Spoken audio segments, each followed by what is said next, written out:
আসসালামু আলাইকুম। কেমন আছেন সবাই? আজকে আমি আপনাদের সাথে শেয়ার করব আমি কিভাবে দুধ পুলি পিঠা বানিয়েছিলাম।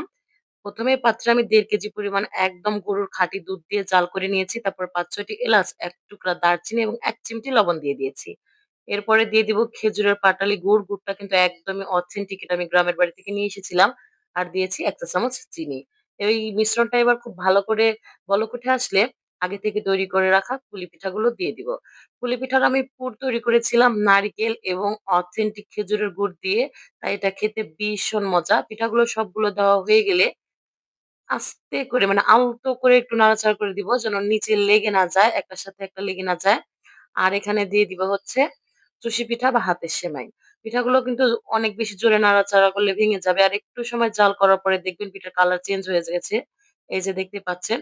এটা দেখতে যেমন সুন্দর হয়েছে, খেতেও কিন্তু মাশাআল্লাহ অনেক বেশি মজা হয়। আপনারাও এভাবে ট্রাই করতে পারেন। আজকের ভিডিওটা এ পর্যন্তই। সবাই ভালো থাকবেন, সুস্থ থাকবেন। আল্লাহ হাফেজ।